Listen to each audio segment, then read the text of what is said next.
political competition that is issue-based and that can respect the rights of all the other citizens. We are glad that the security team, where they have found gang members who are carrying machetes and clubs and other crude weapons, that they have been dealt with decisively, and the courts have, the DPP has taken the step to charge them in a court of law. Some have been convicted, some their cases are ongoing. We shall continue doing so. Law enforcement is extremely important in deterring those who would be interested in entering into this field. I'm happy also because of there are farming activities here, and there are many other economic activities, markets, and the government has invested heavily in this county in terms of roads, in terms of markets, in terms of revitalization of lake-related projects. And we need to just continue working together. There is a good, close working relationship between county and national government, and between the elected leaders and the national administration. And we are encouraging this to continue. Our objective is to ensure that Jukwaa la Usalama is not one-off meeting where the cabinet secretary comes to visit here, but it should also include, and we want to institutionalize within the bottom-up economic transformation agenda as a mechanism of resolving cases that are bothering the people of this county.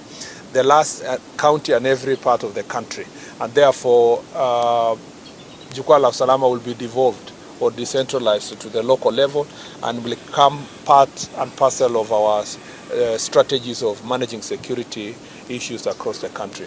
The last thing I'd like to say is that like many other counties, like the rest of the counties in the western part of the country and Nyanza, defilement remains a very serious issue, even all the way to Bomet. Defilement is a big issue. The prevalence of defilement cases here is also promoted by repugnant cultural practices, including the disco matanga, which has been banned in this area.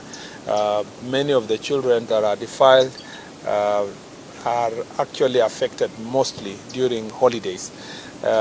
We will, during the Jukwaa itself, we will engage our chiefs and assistant chiefs to see how best we can engage community, particularly those who try to resolve these problems using alternative dispute resolution mechanism. These are high crimes. We do not want community to hide the perpetrators. Some of the reasons why they hide them is because they are relatives, and there are people who have a fiduciary responsibility to protect these young people, whether they are teachers, religious leaders, family members, and we want to make sure that the entire society is supporting the law enforcement agencies in dealing with cases of defilement and gender-based violence, which is also affecting many parts of our country.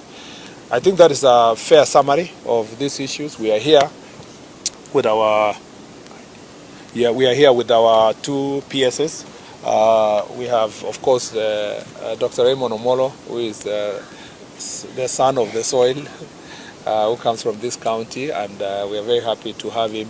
And as a ministry, we are lucky to have him as part and parcel of our security architecture, and he's been doing a good job previously with His Excellency the Deputy President, and when I joined the ministry, we have had a very wonderful working relations. And we have also our PS for citizen services, immigration and citizen services, and the very reason why he's here is because this is a very important day. It is Global Identification Day. Is it called Identification Day? Yes, Identification Day. Yeah, and this is celebrated globally. And after this, we are going to 1 hour before we start our Jukwaa process to celebrate this National ID Day. There are so many people. It's estimated that over 1 million people in Kenya of adult age. And I'm not talking about those who have just turned 18, 19, 20. I'm saying people who are 30, 40, who have not taken ID. It's estimated that over 1 million people are just living within Kenya without ID. Therefore, they cannot be employed, they can't get share, they cannot vote. There are so many rights they don't exercise, and the benefits they don't get from their own country because they don't have national ID. And it's important that we emphasize this fact and ask many Kenyans to work together to make sure that everybody gets their is identified so that they can get right services. The discussion we are going to have with chiefs and assistant chiefs, who are actually the chiefs are the ones who play a critical role in recommending persons for identification, is that this exercise, they must walk around all their locations to identifying these people and helping them access these services, including those who are vulnerable, like persons with disabilities. Some of them are just being hidden by family members and they are not recognized and identified, and they could have as easily benefited from the support that government extends to persons with disabilities.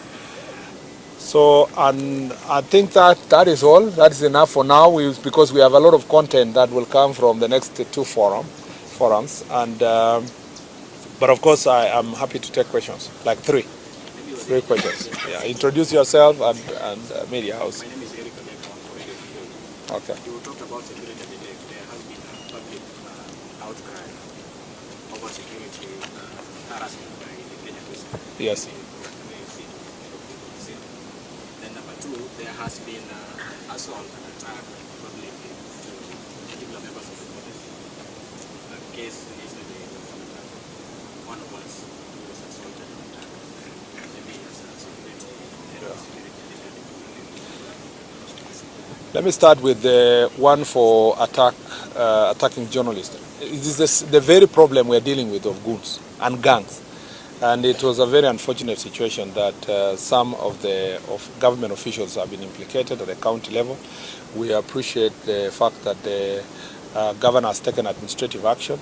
And the other enforcement-related actions are ongoing. And as I said earlier, this kind of cooperation is really welcomed when the leaders are recognizing that gangs and goons are not useful for our security and for our development and also for our politics. And we will continue taking very firm action against this.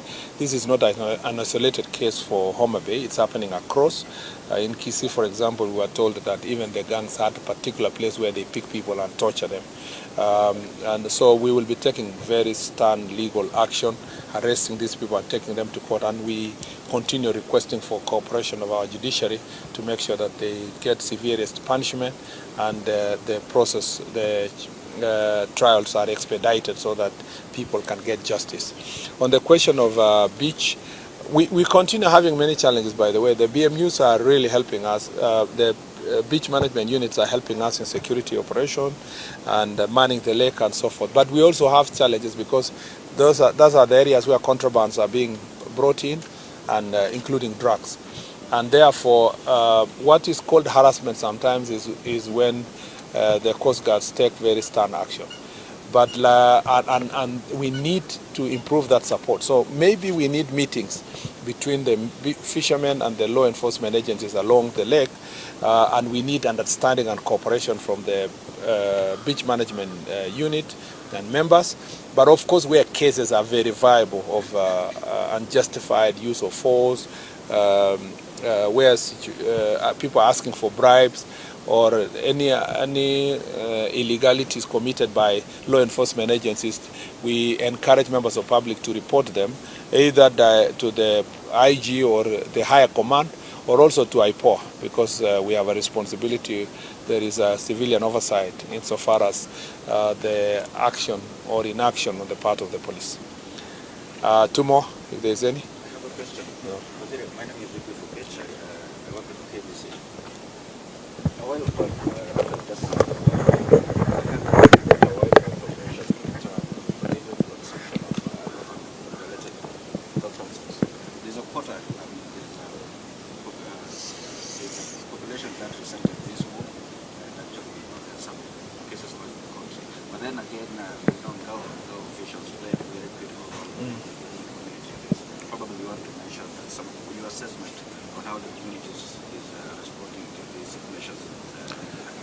I think that by and large, not just in Homa Bay, but across the country, the Kenyan population is extremely supportive of these serious regulations, step towards regulating illicit alcohol, and drugs. People are suffering. Families are losing their loved ones. Young people we are getting wasted at a very prime age. Some of whom are very educated. They would have been contributing to national development, thinking, research, and so forth. And so I have no doubt in my mind that the population support. In fact, to the contrary, it is the population who are frustrated when the law enforcement agencies don't take serious steps to enforce the regulations. And that's why I told you that we are insisting on multi-agency approach to make sure that this is done. And through Jukwaa la Usalama, we want to engage the wananchi to ensure that there is greater support, and particularly the chiefs and assistant chiefs and the OCSs work together so that they can be able to get rid of this menace.